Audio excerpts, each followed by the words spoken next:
사람이 사는 집은 아직까지 하나도 못 봤는데 하나 좀 같이 보죠. 야, 요 왼쪽 밑에 보이는 요 집입니까? 예, 저렇게 경사지붕으로 된 이제 그 집이고요. 예. 이게 한 사람의 개인 단독 주택이에요? 이거는 조금 특별한 상황이 있는데 저 뒤에 보이는 이제 그 아파트에 사시던 이제 젊은 아이 둘이 있는 젊은 부부가 저 집을 팔고 요 앞에 60평짜리 땅을 산 거죠. 아파트를 팔아서? 예, 아파트를 팔아서 땅을 사고 그 땅을 담보로 이제 대출을 받아서 이제 건물을 짓는데 그 건물을 지으면서 아이들한테 일반적인 아파트의 환경에서 자라게 하고 싶지 않다라는 이제 그 의지가 있으셨고요. 그래서 일단 무조건 주택이나 다른 걸 짓겠다고 땅을 사셨는데 사실은 그냥 평범한 회사원이니까 이제 돈이 없는 거죠. 그러니까 저 건물은 저기다 건물을 지을 때 어쨌든 그냥 주택이 아니라 이제 수익형 부동산으로 좀 만들 필요가 있었어요. 그러니까 그래서 저층부에서는 이제 임대료가 나오고 위에서는 자기들이 생활을 하는 미니 주상복합 같은 개념이 된 거죠. 그래서 저층부에 이제 임대료를 받아서 이제 그걸로 이제 빚을 점점 갚아 나가다가 이제 어느 순간부터는 이제 수익을 낼 수 있는 그런 구조의 이제 지불을 하게 된 거고요. 그래서 위에 3계층을 이제 그 가족분들이 쓰시는 거고 아래는 이제 다 임대를 놓는 건물입니다. 그래서 이거는 이제 다락다락이라고 그때 애칭을 줬었는데 다락방들이 많이 있을 것 같아요. 딱 건물 모양을 보니까. 그리고 이제 다락이라는 거는 이제 건축 면적에 포함을 시키지 않기 때문에 이 집은 원래 60평 대지에 정말 작게 지을 수밖에 없는데 그 다락을 계속 합쳐서 연속시켜 가지고 이제 안에 공간을 좀 키운 케이스죠. 오늘 함께 본 몇 작품들 중에 건축 면적에 포함되지 않는 공간을 만드시는 데 아주 특장점이 있으신 것 같네요. 다들 그 마음은 다 똑같죠. 뭐냐면은 이게 엄청나게 넓은 땅에 정말 당신의 꿈을 펼치시오. 그림 같은 집을 마음대로 작품을 그런 해달라는 개념의 클라이언트는 아마 평생에 없죠? 한두 명 만나면 굉장히 천운일 것 같고요. 대부분은 다 조건이 있죠. 조건이 있고 그 조건은 매우 제한적입니다. 땅은 좁은데 공간은 많이 필요하고. 맞습니다. 그리고 비용 역시 제한돼 있고 그 관계성 속에서 그러니까 뭔가 최대로 뽑을 수 있는 것들을 이제 뽑아내야 되는 게 이제 현대 요구사항들 중에 하나고요. 그리고 그거를 이제 만족시켜주기 위해서는 여러 가지 고민들을 하게 되는데 그게 어떤 새로운 뭐 가치를 발견할 수 있는 일이면 거기에 대한 어떤 실험을 하게 되고 그 실험의 결과가 일반적인 건물에서는 더 안 되는 거를 약간 다른 방법으로 접근하면 그 부분이 해결이 되더라. 이제 뭐 그런 거기 때문에 아마 그 모양이 좀 다른 특별하다는 거에 대해서 사실 그 모양을 이런 아주 특이한 모양을 만들어야지라고 전제를 하고 그 프로젝트를 접근하는 경우는 사실 별로 없어요. 그러니까 대부분은 일단은 그건 오픈해 놓고 프로젝트를 하다 보면 여기서 이걸 더 넘을 수 있으려면은 좀 다른 방법을 써야 되겠다라는 데서 일반적인 건축물과는 다른 속성이 아마 발현되는 그런 지점이 있는 것 같습니다. 예술적 상상력을 동원해서 일부러 이렇게 괴상한 모양을 일부러 만들어야지가 아니라 고객의 요구를 수용하다 보니 기존의 방식으로는 안 되고 모양을 바꾸니까 되더라. 이렇게 해서 결과물이 나온다 이 말씀이시잖아요. 맞습니다. 모양이나 소재나 다른 공법 이런 걸로 이제 접근을 해보면은 이제 문제가 풀리는 경우가 있죠. 또 하나 같이 볼 게 그 수원에 있는 경기도 도지사의 공사 뭐라고 그러죠 이걸? 관사요. 관사라고 그러나요? 그걸 리모델링 하셨는데 이게 아주 명소가 됐어요. 이거는 원래 그 관사는 원래 이제 그 도지사님이 머무르는 공간이죠. 머무르는 공간인데 머무르지 않고 그거를 이제 시민들한테 개방할 수 있는 이제 시설로 이제 바꾸겠다고 이제 하셔서 이제 그 일을 하게 되는데 이 경기도지사 관사가 그 관사 중에서 가장 오래된 관사입니다. 그러니까 우리나라의 최초의 관사고요. 그리고 이거를 이제 시민들한테 개방한다고 시민들이 오는 게 아니잖아요. 그러니까 여기에 뭔가 특별한 프로그램이나 만들어야죠. 예, 그런 어떤 컨텐츠가 있어야 되는데 이거를 수용할 수 있는 이제 건물을 부분 신축하고 이제 해서 이제 그거를 디자인해달라는 어떤 요구에서 이제 하게 되는데 일단 여기도 딱 처음 가서 봤을 때 굉장히 고즈넉하고 우리나라 근대 건축물이 자리 잡고 있는데 어떤 새로운 걸 신축한다는 게 좀 상당히 부담스러운 거죠. 그리고 이제 정원이 굉장히 좋았어요. 여기 정원이. 전 과거에 그 경기도지사 관사를 가봤었거든요. 넓은 잔디밭에 맞습니다. 1층짜리 딱 나지막한 건물 한 채 있는 딱 그 모양이었었거든요. 맞습니다. 그래서 여기도 이제 뭘 짓는다는 행위가 상당히 좀 부담이 돼서 이거 뭐 어떻게 할까라는 걸 이제 많이 고민을 하게 됐고 그래서 이제 생각하게 된 게 큰 화분을 차라리 만들자라고 이제 시작하게 됩니다. 화분? 예, 여기 정원이니까 건물 전체가 하나의 화분이다. 큰 화분을 만들어 놓고 그걸 가지고 이 조경과 어우러지는 어떤 건물을 만들자라고 해서 이제 사실 앞에 보이시는 저 두 개뿐만 아니라 저 뒤에도 두 개가 있거든요. 그래서 네 개의 화분을 먼저 그 생각을 하게 되고 그 화분을 연결시켜서 이제 일종의 카페를 만든 겁니다. 이제 카페를 만들어서 이제 화분을 가지고 이제 카페를 만들게 된 거고 이건 이제 카페도 되지만 이 처마가 굉장히 많이 튀어나와 있기 때문에 여기서 항시 공연이 이루어집니다. 그러니까 저 잔디밭에 사람들이 앉고 이쪽이 무대가 돼서 공연장으로 그 프로그램이 수요일마다 진행되는 것들이 있고요. 멋진 무대네요. 이렇게 보니까 정말. 예, 이렇게 무대가 되고 또 결혼식도 이제 예약을 받아서 이제 여기서 결혼식도 꽤 많이 이제 하고 있고 예약도 받고 있는 걸로 알고 있거든요. 그래서 이제 잔디하고 피로연은 또 저 안에 카페에서 한다거나 그래서 그 예상했던 것보다 훨씬 많은 분들이 이용을 해주시고 계셔가지고 이제 건축가 입장에서는 해놨는데 아무도 관심 없으면 정말 제일 슬픈 일이죠. 그렇죠. 그 많이 잘 사용하고 계셔서 이제 굉장히 흡족한 그런 프로젝트이죠. 지금까지 여러 작품을 함께 좀 봤는데 독특하다 그러면서 실용적이다. 사실 독특하다와 실용적이다가 딱 일치하기가 쉽지 않거든요. 근데 우리 김 교수님은 그걸 해내시는 것 같네요. 어떤 의미에서는 실용적이기 위해서 독특해졌다. 이런 설명이지 않습니까? 방금 말씀하신 쪽이 더 맞죠. 그러니까 사실 어떤 탐미주의적으로 접근을 하는 걸 전 제일 위험하다고 생각을 해요. 왜냐하면 그 건축가는 예술가가 아니라고 저는 생각을 하거든요. 이게 제가 하고 싶은 대로 할 수 있는 게 아니고 분명히 건물을 짓고자 의뢰할 때는 어쩔 수 없이 수익이라든지 투자라든지 이런 개념이 당연히 있는 거지 않습니까? 당연하죠. 그게 당연히 있기 때문에 그걸 가지고 내가 내 어떤 하고 싶은 어떤 뭐 예술적인 뭐를 한다라는 것 자체가 매우 맞지 않는 거고요.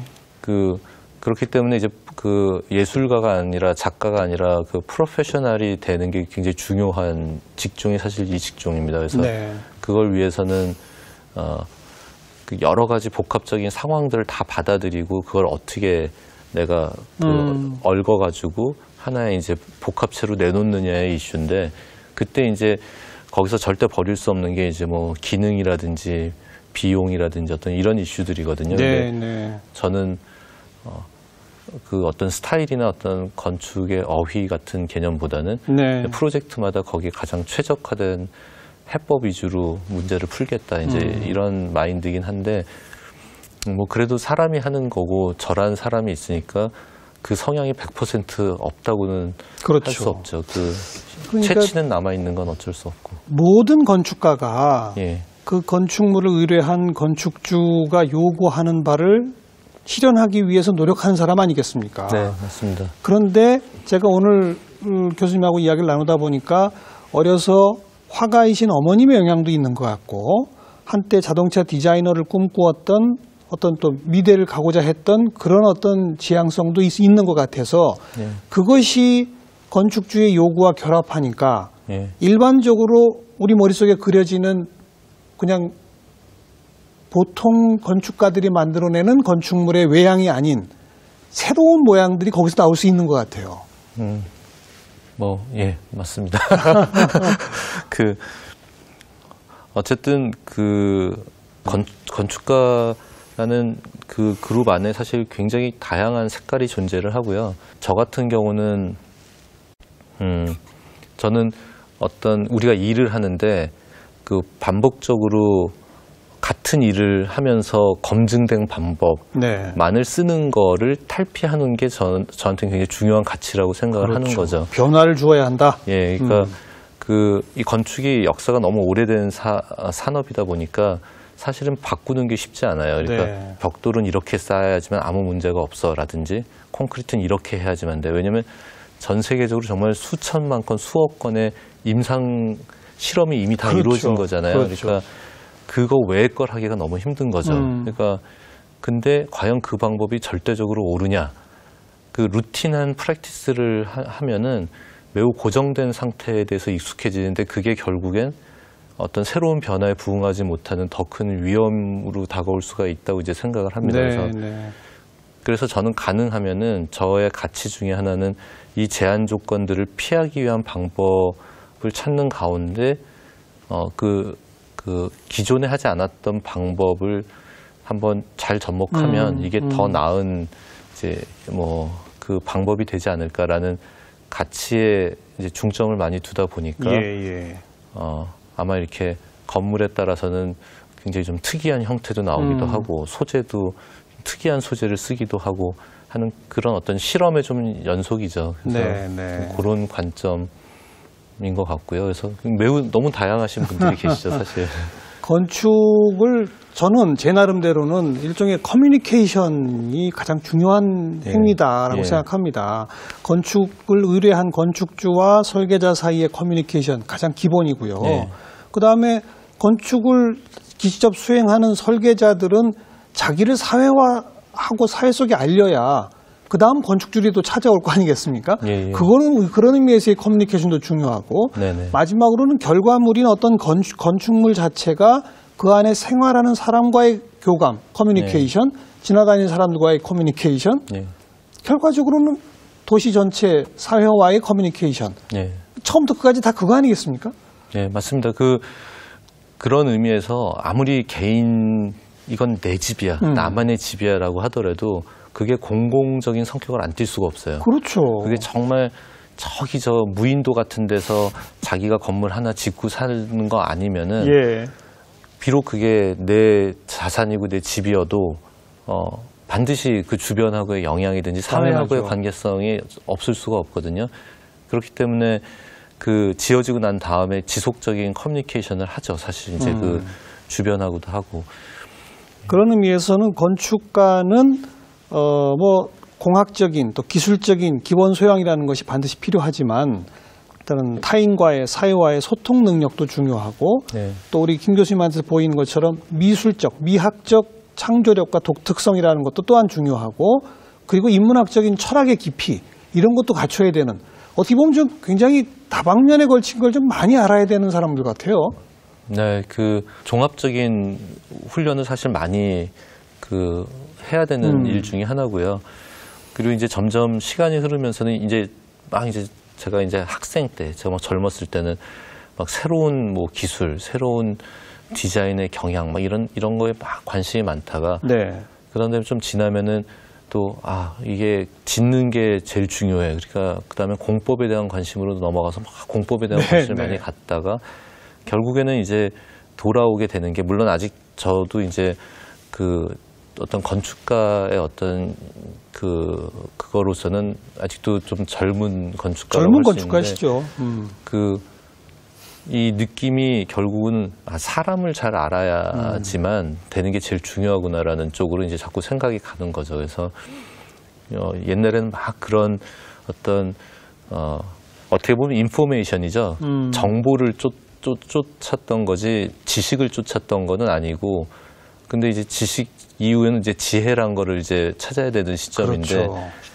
그 사람을 아는 게 얼마나 중요한 건지를 사실 이제 지금 나이에 돼서 이제 느끼기 시작하는 거거든요. 그래서 이제 요즘에는 저도 이제 그 학생들한테 방학 때 무슨 건축책을 읽을까요? 뭐 이러면은 야 그냥 놀아. 그냥 놀아. 그 책 뭐 굳이 안 읽어도 돼. 놀고 그냥 소설책 같은 거 읽어 이런 것도 좋죠. 영화 보든 아니면 여행을 가든 다른 걸 하라고 이제 얘기를 이제 많이 해주려고 해요. 왜냐하면 저 스스로도 가능하면 그 뭐 드라마도 굉장히 많이 보고 어차피 뭐 우리가 사람 알아봐야 얼마나 많이 알겠습니까? 그냥 간접 경험이라도 한다고 드라마나 영화나 뭐나 또는 뭐 이렇게 사람들 많은 데 가서 뭐 소비하는 것들 보면서 이제 요즘엔 왜 저런 거를 저런 식으로 소비하지라는 이제 계속 어떤 그런 사람에 대한 관심을 갖는 시간을 많이 가지려고 하죠. 그래서 그런 거를 이제 좀 더 많이 체감을 하려고 이제 하고 있습니다. 그래서 교수님 아까 중간에 건축가들마다 매우 다양한 접근법이 있다. 그리고 워낙 건축가분들도 다양하게 많으시다. 이런 말씀 쓰셨습니다만 솔직히 우리 도시의 풍경은 아직은 너무 천편일률적이지 않습니까? 우리 건축이 조금 더 다양해져야 할 필요가 있는 거죠? 조금 더 다양해질 필요가 있고요. 근데 그 조금 더 다양해지는 거는 반드시 어떤 그 형태만의 문제보다도 그 문제를 풀어가는 방식에 대한 다양성이 더 많이 개발이 돼야 된다고 생각을 해요. 그렇죠. 그 사실 도시가 그 막 그 희한한 건물들로 가득 차면 그 정신분열이 될 것 같지 않습니까? 그러니까 어느 정도는 그 어떤 뉴트럴한 베이스가 있는 가운데 어떤 지점들이 사람들한테 뭔가 새로운 걸 환기시키고 이런 어떤 작용들이 있어야 될 텐데, 그 말씀하신 것처럼 그 좀 더 다양해져야 된다라는, 거기는 좀 어떤 문제를 푸는 그 해석의 방식이나 접근의 방법이 좀 더 다양한 거를 사고할 수 있어야 되고 다양한 거를 수용할 수 있어야 되는 어떤 그런 부분의 노력이 좀 절실히 더 필요하죠. 지금. 자, 오늘 인터뷰 마치면서 제가 교수님하고 시청자분들하고 마지막으로 보려고 아껴놓은 게 있습니다. 이게 실현되진 못한 건데 그 국제 건축 비엔날레에 전시하셨던 그 작품이죠. 함께 좀 보겠습니다. 지금 저 맨 밑에 조그맣게 보이는 게 사람 모양이죠? 그러니까 그만큼 어마어마하게 높은 건축물인 거죠, 저게? 110m. 저게 뭘까요? 저거는 그 납골당입니다. 이게 수직형 납골당인데. 납골당? 저거는 그 베니스 비엔날레에 이제 더 라스트 하우스라는 이제 마지막 집이라는 주제로 전시를 했던 거고요. 저기 보이는 이게 점으로 이게 막 박혀 있는 거가 이제 납골함이라고 보시면 돼요.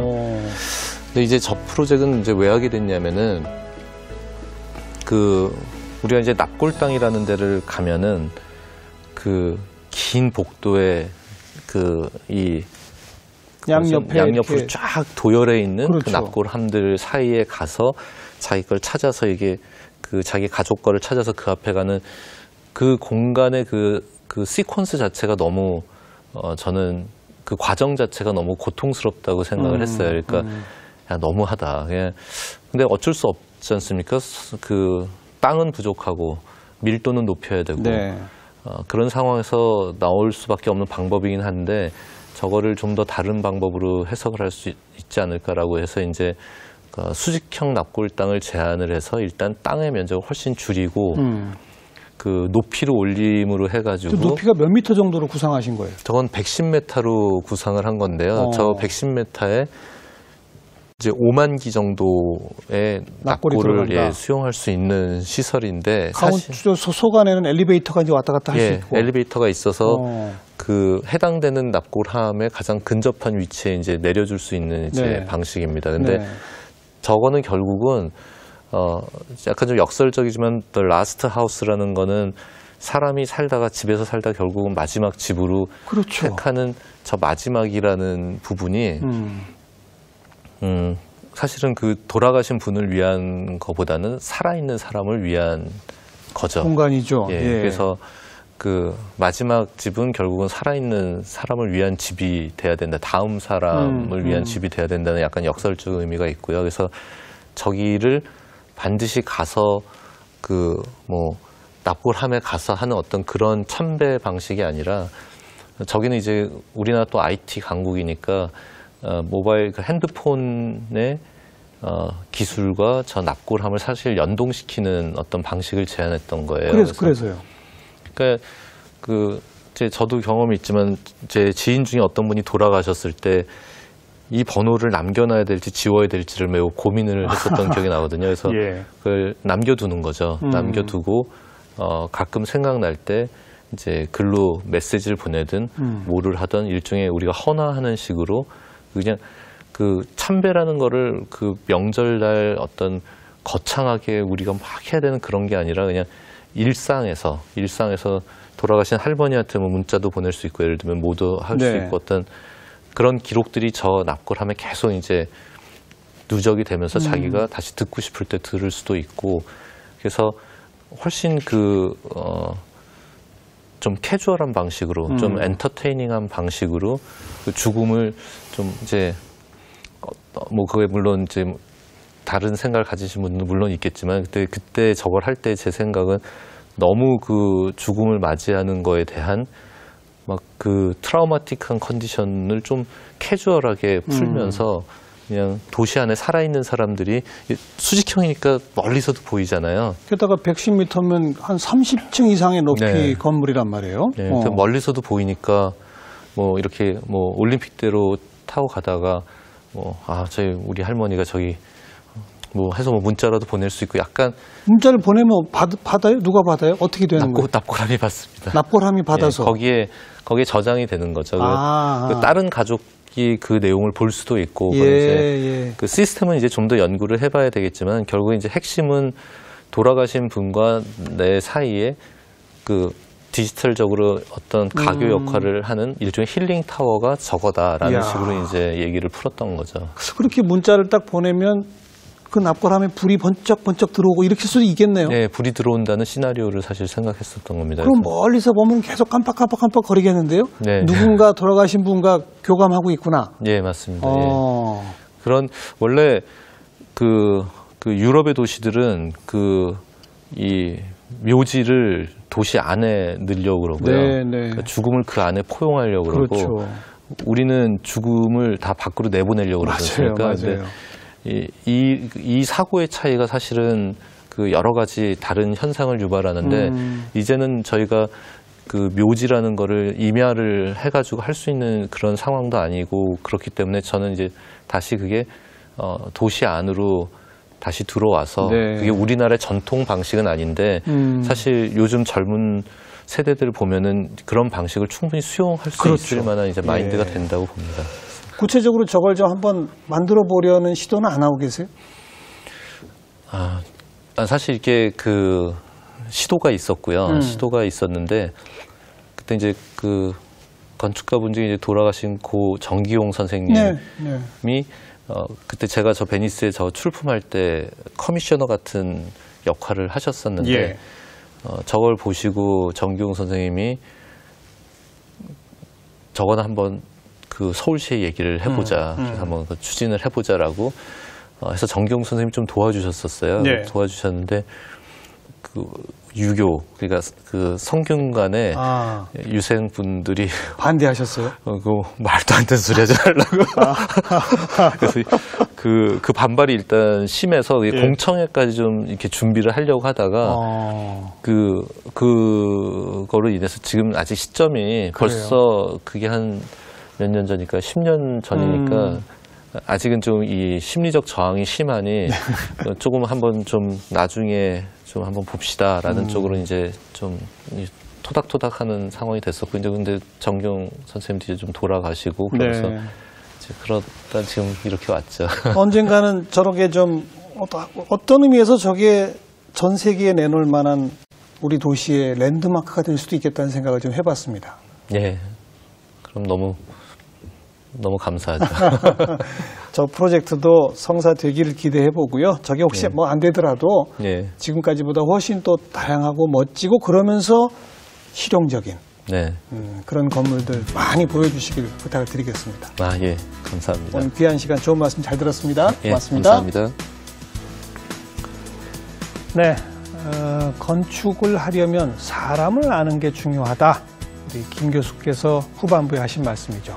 결국 사람 사는 곳 짓는 것이 건축이고요. 그 건축물에 따라 사람이 달라진다 그러지 않습니까? 여러분은 지금 어떤 곳에 살고 계신가요? 네, 다음 주에 또 뵙겠습니다. 안녕히 계십시오.